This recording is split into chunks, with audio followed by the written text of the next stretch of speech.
Peter's life changed completely after Mysterio exposed his identity to the world. Let's recap everything from Spider-Man No Way Home.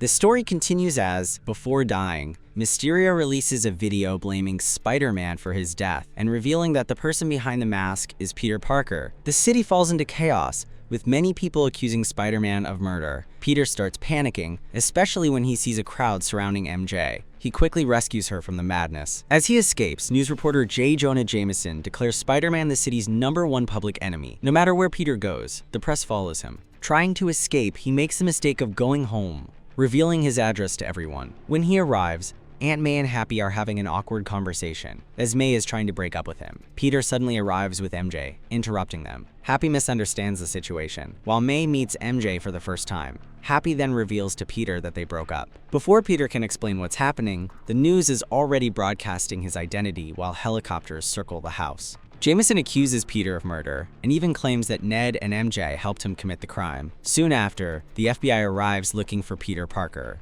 They take Peter, MJ, Ned, and Aunt May into custody and question them about Spider-Man's involvement in recent events. Peter denies killing Mysterio, and when he mentions Nick Fury, the agents reveal that Fury has not been on Earth for over a year. Meanwhile, MJ and Aunt May remain silent and ask for a lawyer, while Ned accidentally admits to helping Spider-Man, nearly incriminating himself. To make things worse, the agents even consider charging May with child neglect. After being released, Peter, Happy, and May meet an incredibly skilled lawyer, Matt Murdock, also known as Daredevil. Matt explains that the charges against Peter will be dropped, although Happy is still under investigation because of missing Stark Industries technology. He advises Happy to get a good lawyer before casually catching a brick thrown through the window, shocking everyone, and simply saying, "I'm a really good lawyer." With Peter's home no longer safe, everyone moves into Happy's apartment. That night, Peter and MJ talk over FaceTime about their future and their dream of attending MIT together.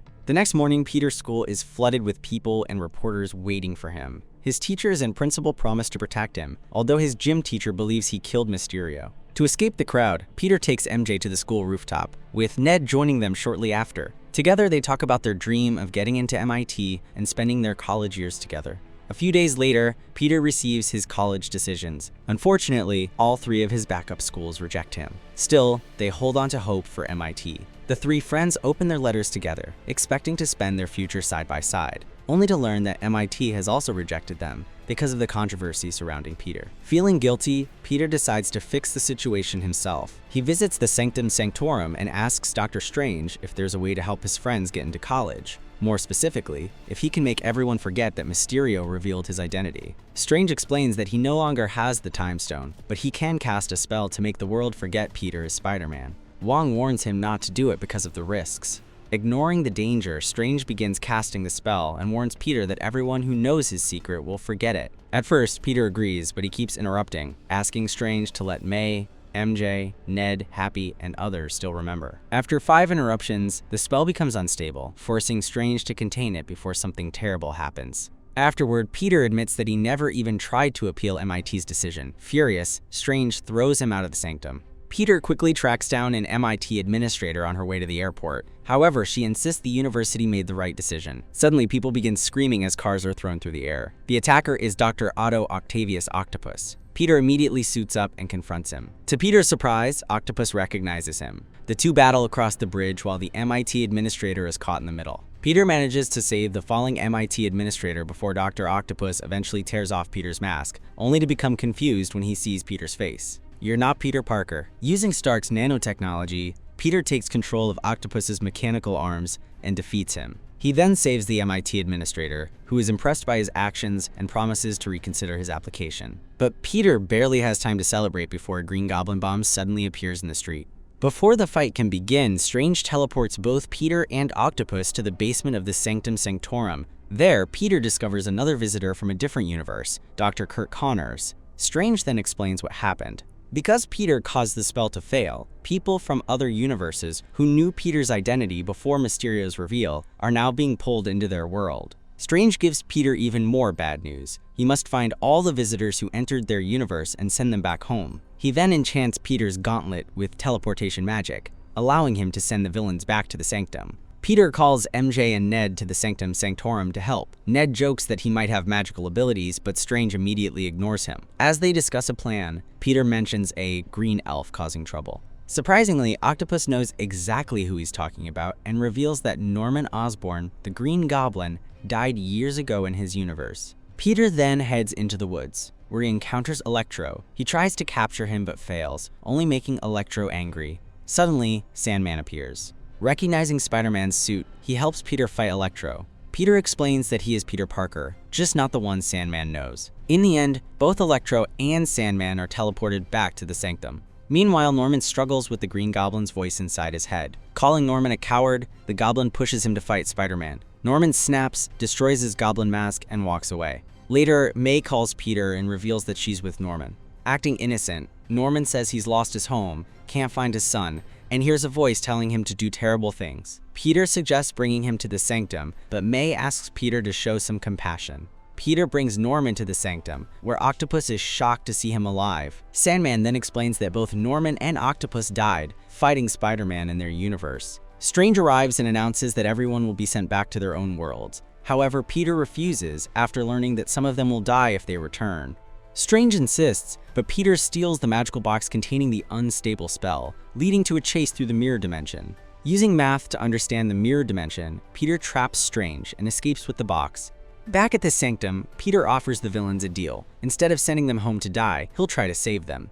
He gives the box to MJ and tells her to keep it safe in case everything goes wrong. Peter then takes Norman, Octopus, Electro, Sandman, and Dr. Connors to Happy's apartment, where he uses Stark technology to create cures for them. With Norman's help, Peter repairs Octopus's inhibitor chip, allowing him to control his mechanical arms again. He also creates a device that can drain Electro's powers. Just as things seem to be working, Peter's spider sense suddenly goes off. He realizes that something is terribly wrong. Norman reveals that the Green Goblin has been manipulating everyone the entire time.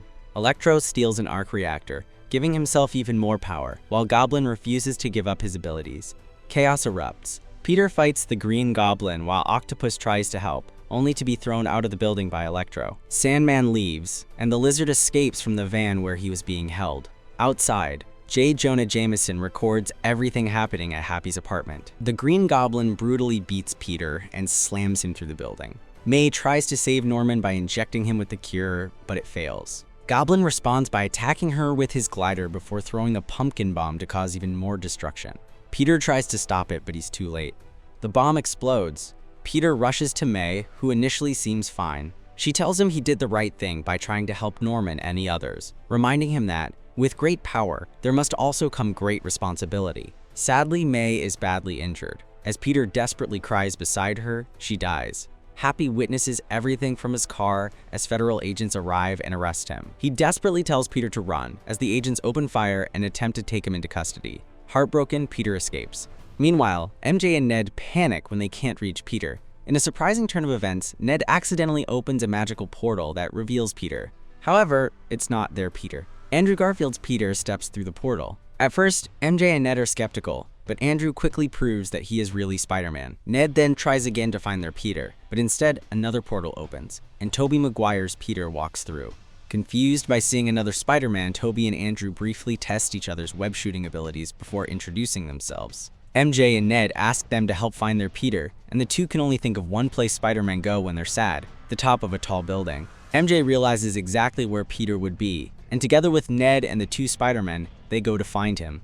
They discover Peter devastated by Aunt May's death. MJ and Ned introduce him to the other two Peter Parkers, hoping they can help him. At first, Tom is defensive, but Tobey and Andrew explain that they understand his pain. Tobey tells him about losing Uncle Ben, while Andrew reveals that he lost Gwen Stacy.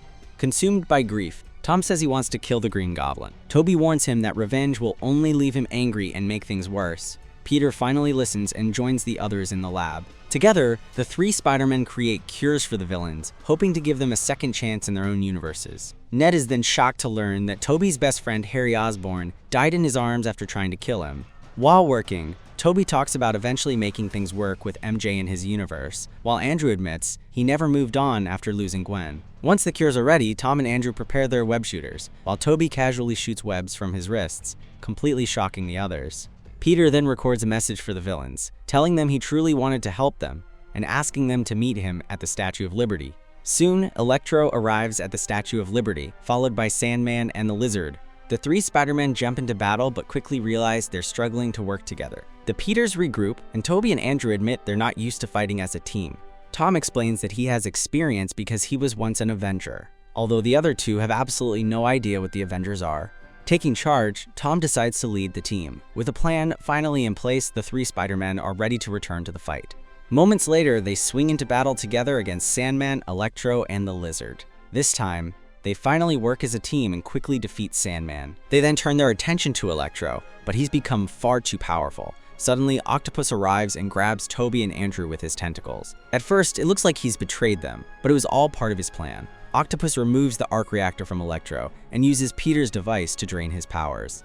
At the same time, Tom injects Dr. Connors with the antidote, curing him and turning him back into himself. Strange finally arrives at the Statue of Liberty. Tobey reunites with Octopus, while Andrew reveals his identity to Electro, who is shocked to learn he's just a kid. Electro even jokes that there must be a black Spider-Man somewhere. Their reunion is interrupted when the Green Goblin finally arrives. He throws a bomb at Strange's magic box, causing a massive explosion at the Statue of Liberty. During the chaos, MJ falls from the Statue of Liberty. Andrew dives after her and saves her. Cracks form between universes, allowing more people to enter their world. As thousands of people from other universes begin appearing in the sky, Strange struggles to hold them back. At the same time, Tom is consumed by rage and brutally attacks the Green Goblin, nearly killing him. Tobey steps in and stops him, reminding him that killing Norman won't bring May back. Tom finally lowers his weapon, but the Green Goblin suddenly stabs Tobey in the back. Andrew quickly throws Tom the antidote, and he uses it to cure Norman, restoring him to his normal self. Tobey survives the attack. However, reality continues to break apart. Silhouettes of several figures from across the multiverse appear in the sky, hinting at even more Spider-Man villains waiting to enter their world. Realizing there's only one way to stop it, Peter asks Strange to cast one final spell, one that will make everyone forget Peter Parker ever existed. Strange agrees. Peter then says goodbye to MJ, Ned, and the other two Spider-Men. Strange completes the spell, restoring reality. Nobody remembers Peter Parker, and no one knows who Spider-Man is. Sometime later, Peter visits MJ at the coffee shop where she works and finds Ned there as well. He plans to tell them the truth, but after seeing how happy they are, he decides not to. Instead, he simply orders a coffee, talks with MJ for a moment, and quietly leaves. Later, Peter visits May's grave, where he meets Happy. Although Happy remembers May, he no longer recognizes Peter. The movie ends with Peter eventually moving into a small apartment and beginning to sew a new Spider-Man suit before swinging through New York once again.